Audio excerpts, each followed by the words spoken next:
Islam.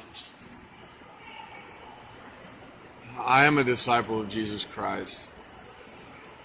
I was baptized as one of Jehovah's Witnesses August 2013 at the Wright State University Nutter Center.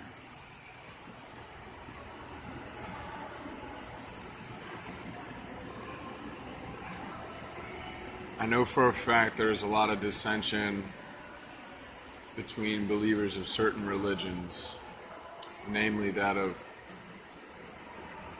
Christians in America. Now, the title Christianity is actually an insult.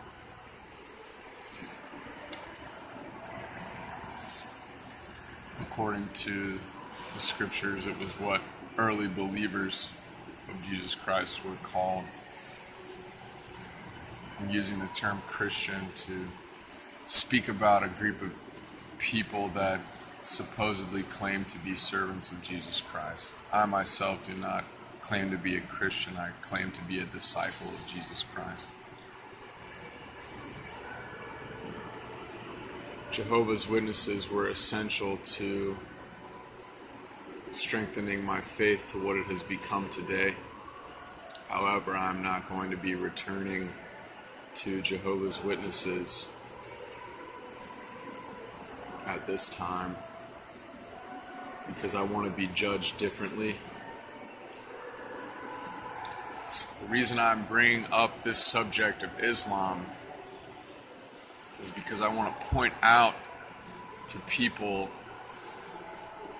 who have a belief in Jesus Christ, I want you to know that in the Holy Scriptures, in the Old Testament, it talks about Abraham and his servant Hagar, who was an Egyptian, and his wife Sarai, who became Sarah after she gave birth to her child. She was barren, but God gave her a child later on after Hagar had relations with Abraham. I believe his name was Abram before he had relations with Hagar. What I'm trying to say to you is that Hagar gave birth to Abraham's son. Abraham's son turned out to be Ishmael. And from what I can remember about the story, and it may be incorrect, is that Ishmael's hand would be against everyone, and everyone would be against Ishmael. And then, of course, Sarai gave birth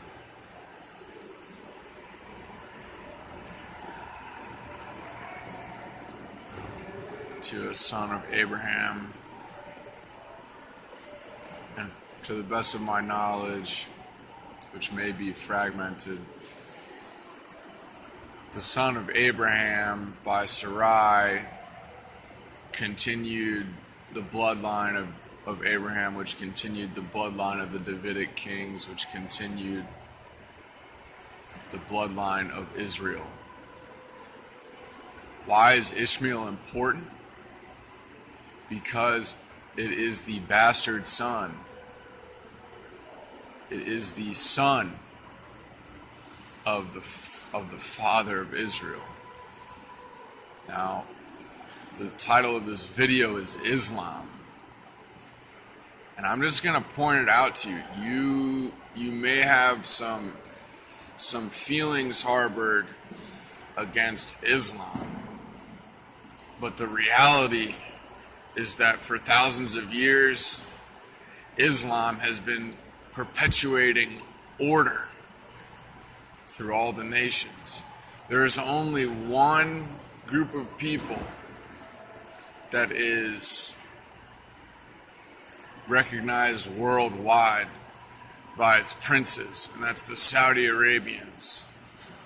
You see all these buildings all over the world. You see the pyramids. You see all these massive structures. Well, who do you think made all this possible? You think the Masonic order is just a group of people that got together? I mean, yes, there may be a group of extortioners, the Shriners, there's all these things that point to Islam. What I'm trying to say to you is that Islam, for thousands of years, perpetuated an order. It was instructed for them to do this by God.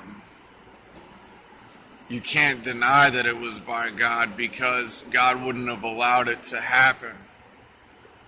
So what I'm saying to you is, if you are a firm believer in Jesus Christ, you had better wake up and you had better recognize that Islam perpetuated an order for thousands of years that you're going to be forced to recognize whether you like it or not. In fact, Islam is the same group of people that is actively judging you on a daily basis. So my suggestion to you as a disciple of Jesus Christ, and there is only one disciple of Jesus Christ. I don't have to be your leader. It says in the New Testament scriptures, do not become a leader among yourselves. You have got to realize, and you have got to fear Islam, because they're not your enemy.